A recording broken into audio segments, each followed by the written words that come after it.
There's always been a connection between the world of war and the world of entertainment. And I call this phenomenon militainment, where the military world is actually now pulling tools from the world of entertainment to do its job better. The military has invested in creating video games that they're using as recruiting tools. How do we find our 18X pilots? There's been a lot of different theories. If you can answer that question, or I can answer that question, you can make a lot of money for the Air Force right now, because we don't know. We're trying to get our arms around what really does make the best candidate for unmanned airplanes, and how do we identify these people early.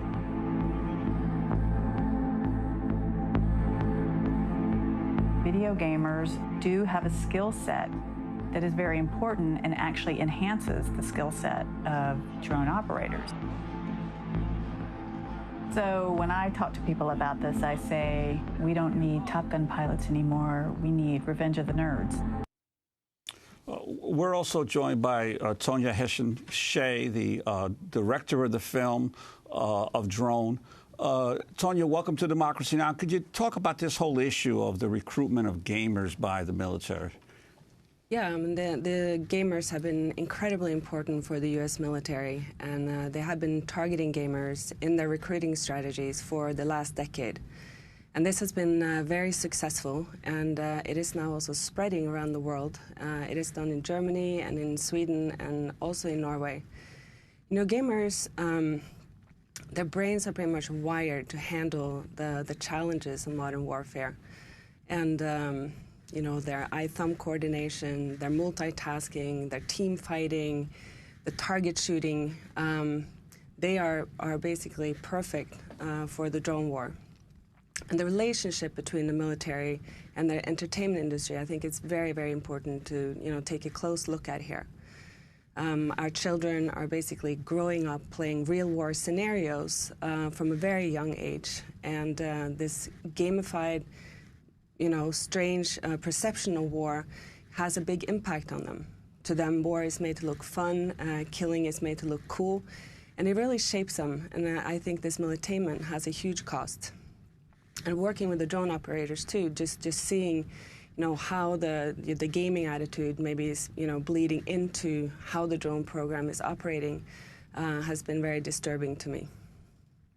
And of course, you guys know in your own experience that you're involved in a war where you never actually meet or see the people you're killing. You have no direct relationship, no real relationship to the war that you're actually playing such a critical role in.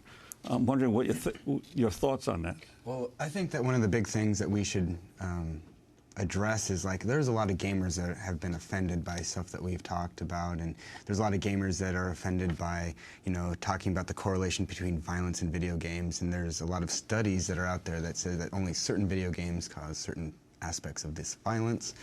And I'm an avid gamer, or I was at least. I'm trying to get back into it, and I love this medium. It's just, the drone program destroyed my love of this medium as well. And I think gamers should be offended that the military and the government are using this type of thing to manipulate and recruit these guys. It's a blatant misuse of power, abuse of power. It shouldn't be something along the lines of, like, yeah, I want to play this game with my friends, or even people that you don't see them face to face. You meet a lot of people instantaneously all over the world. We're so interconnected. We're more interconnected now than we've ever been in the entirety of human history. And that's being exploited to help people kill one another. And Michael Haas, as we wrap up, what you want people to be left with today, and there's a large military audience here too, what you have to say to your fellow servicemen and women. On the other side of that screen, they're very real. It feels like a video game and it looks like a video game, but it's very, very real. And to keep that in mind and not become disconnected from your own humanity and not to take away theirs, that's what I'd want to leave them with.